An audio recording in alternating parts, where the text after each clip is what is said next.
রমাদান আসছে, জিনিসপত্র দাম বাড়ায় দেবেন না। ওয়াইলুল লিল মুতাফফিফিন আল্লাযীনা ইযা কালু আলা الناস ইস্তাওফুন ওয়া ইযা কালুহুম আও ওয়াজানুহুম ইখসিরুন।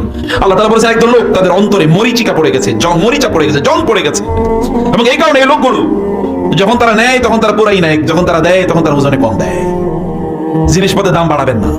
এই রমাদানে যারা রোজা রাখবে তাদেরকে শাস্তি দিচ্ছেন আপনারা? যারা ব্যবসায়ী সাবধান হয়ে যান, যারা ব্যবসা করছেন তারা সাবধান হয়ে যান, খবরদার। এবং যারা আপনারা ব্যবসাকে সাপোর্ট করছেন আপনারাও সাবধান হন। বলে কিভাবে সাপোর্ট করি? বাজারে যাবেন, পণ্য লাগবে 1 কেজি, অন্য মাসে লাগতো 1 কেজি, এই মাসে কিনতেছেন 2 কেজি, এই মাসে তো কিনবেন আধা কেজি। এটা তো রোজার মাস, এটা কি খাওয়ার মাস নাকি? এটা কি রোজার মাস না খাবার মাস? রোজার মাস। রোজার মাসে খায় বেশি না খায় কম? খাওয়া তো কম হওয়ার কথা, তাহলে খায় বেশি কিভাবে? বাজারে শর্ট পড়ে কিভাবে? বাজারে তো এখন জিনিস অ্যাভেলেবল থাকবে, আপনি দ্বিগুণ কিনেন। আল্লাহ রাসূল বলেছেন শাহরুল মুওয়াসাত, এই মাস হচ্ছে আমরা গরিবরা না খেয়ে থাকার কারণে তাদের যে কষ্ট হয় এই কষ্টটা অনুভব করার মাস। আর আপনি ইফতারিতে এমন খাওয়া খান যে আগামী 2 দিন না খেলেও ক্ষুধা লাগবে না। এটা কোনো মুসলমানের কাজ? এটা কোনো মুসলমানের কাজ? রাসূল বলেছেন ইয়াকুল বুতুন, পেট ভরে খাওয়া থেকে তোমরা দূরে থাকো। পেট ভরে খাওয়া এটা মুনাফিকদের কাজ এবং কাফেরদের কাজ।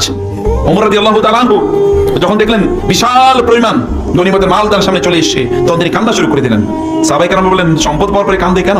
কেন কাঁদছেন? তিনি বলেন, আমি মনে করছি আল্লাহ কি আবার আমাদেরকে দুনিয়ায় সব দিয়ে দিচ্ছেন কিনা। আযহাবতুম তাইয়্যিবাতিকুম ফি হায়াতিকুম দুনিয়া ওয়াস্তামতা'তুম বিহা আল ইয়াওমা তুজজাউনা আযাবাল হুনি বিমা কুনতুম। আল্লাহ সুবহানাহু বলছেন যে তোমরা কি দুনিয়ায় সব খাইছো? দুনিয়াতে সব খাইছো, আখিরাতে কিছু নাই।